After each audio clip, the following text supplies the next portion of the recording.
पुण्यातील लोकमान्य टिळक राष्ट्रीय पुरस्कार सोहळ्यावरून राजकीय वाद पेटलाय, ज्यामध्ये संजय राऊत, रोहित टिळक आणि भाजप आमने सामने आलेत.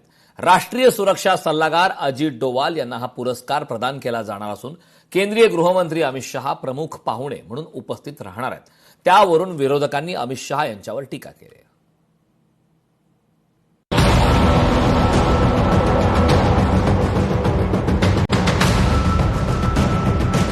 लोकमान्य टिळक राष्ट्रीय पुरस्कार सोहळ्यावर राजकीय वाद. अमित शहा यांच्या हस्ते अजित डोवाल यांना मिळणार पुरस्कार. पुरस्कार सोहळ्याआधीच राजकीय वादाला सुरुवात.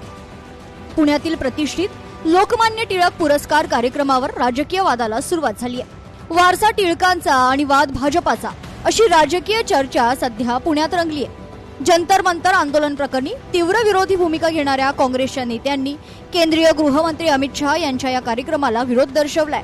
अन्य विरोधी पक्षांनीही या कार्यक्रमावर आणि अमित शहा यांच्या उपस्थितीवर आक्षेप घेतलाय. त्यामुळे भाजप नेत्यांच्या राजकीय उपस्थितीनं मात्र हा पुरस्कार वादाच्या भोवऱ्यात अडकतोय.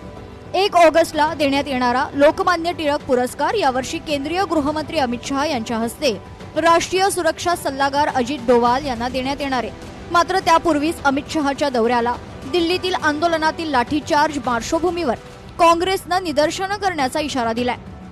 आम्ही या ठिकाणी पुणे पोलिसांना या ठिकाणी निवेदन दिलेलं आहे. येणाऱ्या 1 ऑगस्टला 7 लव्ह चौक शंकरशेठ रोड या ठिकाणी श्री अमित शहा यांच्या मार्गावर आम्ही पुणे शहर काँग्रेसच्या वतीने आंदोलन करत आहोत. या आंदोलनाच्या माध्यमातून श्री अमित शहा यांना जाब विचारला जाणार आहे आणि पुणेकरांच्या वतीने मागणी करण्यात येणार आहे की या विद्यार्थ्यांची तुम्ही आणि त्यांच्या कुटुंबियांची आपण माफी मागावी. त्यांच्यावरचे गुन्हे जे दाखल झालेत ते माघारी घेण्यात यावे आणि ज्यांना मारहाण विनयभंग झाले त्यांच्यावर त्या पोलिसांवर सुद्धा गुन्हे दाखल करण्यात यावे. पुण्यात केंद्रीय गृहमंत्री अमित शहा यांच्या हस्ते लोकमान्य टिळक राष्ट्रीय पुरस्कार प्रदान करण्यास शिवसेना उभाटा गटाचे खासदार संजय राऊत यांनी तीव्र विरोध दर्शवलाय. जंतर मंतरवरील आंदोलनाचा उल्लेख करत त्यांनी अमित शहा यांच्यावर गंभीर आरोप केले. विद्यार्थ्यांच्या रक्ताचे आणि अश्रूंचे डाग असलेल्या व्यक्तीच्या हस्ते टिळक पुरस्कार देणं पुणेकरांना मान्य होणार नसल्याचं त्यांनी म्हटलंय. तसेच पुण्यात आंदोलनाला परवानगी नाकारणे ही लोकशाही विरोधी दडपशाही असल्याची टीका करत केंद्र आणि राज्य सरकार आणि प्रशासनावरही त्यांनी जोरदार निशाणा साधलाय. लोकमान्य टिळक यांच्यासारखा स्वातंत्र्य लढ्यातला कर्ता पुरुष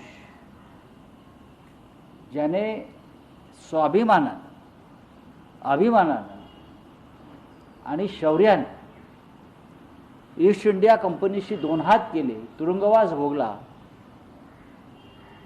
त्यांच्या नावाचा पुरस्कार सध्याच्या ईस्ट इंडिया कंपनीचे व्यवस्थापकीय संचालक अमित शहा यांच्या हस्ते देण्याचा घाट ज्या कोणी घातला असेल त्यांच्या बुद्धीची मला कीव येते.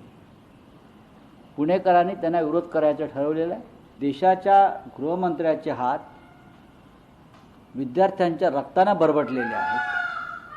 त्यांच्या अंगावर विद्यार्थ्यांच्या रक्ताचे शिंतोडे पडलेले आहेत. महान जहाल लोकमान्य टिळक यांच्या नावाचा पुरस्कार त्यांच्या हस्ते देण्याचा जो घाट घातला आहे, आता त्यांचे कोणीतरी वंशज आहेत म्हणतात, एक जे शिंदे गटामध्ये आहेत, बरं का, टिळकांचे वंशज शिंदे गटात आहेत. त्यांनी म्हणे यात राजकारण आणू नका सांगितलं आहे. मग अमित शहा कोण आहेत? अमित शहा कोण आहेत? अमित शहा हे काय बाबा आमटे आहेत का? काय शिवाजीराव पटवर्धन आहेत? कोण आहेत? नैतिक दृष्ट्या हे अधपतन आहे. लोकमान्य टिळकांच्या नावानं दिला जाणाऱ्या या पुरस्कारावर कोणताही वाद करू नये. हा अत्यंत प्रतिष्ठेचा पुरस्कार आहे. त्यात राजकारण आणून त्याची प्रतिष्ठा कमी करू नये असं आवाहन लोकमान्य टिळकांचे वारसदार रोहित टिळक यांनी केले. राजकारण याच्यात खरं तर आणू नये. जे आता पुण्यात चित्र आपण बघतोय, एक विशिष्ट मुद्द्यांवर हा पुरस्कार दिला जातो आणि तेव्हा सुद्धा हा पुरस्कार त्याला पकडून हा दिला गेला होता आणि त्यावेळेचा कुठला तरी इश्यू डोळ्यासमोर ठेवून असं आंदोलनात्मक स्वरूप हा द्यायचा प्रयत्न केला होता. त्यामुळे हे कुठला एक इन्सिडेंट बेस्ड एक तर हा पुरस्कार नाही. या कार्यक्रमात त्याच्यात कुठल्याही अडचणी निर्माण करणं हे मला तरी योग्य वाटत नाही. अनेक राष्ट्रपुरुषांच्या नावे पुरस्कार दिले जातात, त्यात असे वाद करणं योग्य नसल्याचं आवाहन पुरस्कार आयोजन समितीनं केलंय. काँग्रेसनं या पुरस्काराच्या पार्श्वभूमीवर तीव्र निदर्शनं करण्याचं नियोजन केलं असल्यानं पुरस्काराच्या ठिकाणी टोकाचे मतभेद घडण्याची शक्यता आहे. अमित शहा यांच्या हस्ते दिले जाणारा यावर्षीचा लोकमान्य टिळक पुरस्कार अजित डोवाल यांना दिला जातोय आणि या विरोधामध्ये पुण्यात काँग्रेससह अनेक पक्षाने विरोध दर्शवला आहे. व्हिडिओ जर्नलिस्ट तुषार ननावरेसह बालाजी पोद्दार, लोकशाही मराठी, पुणे. लोकशाही मराठी ऐका, पहा, जागरूक रहा.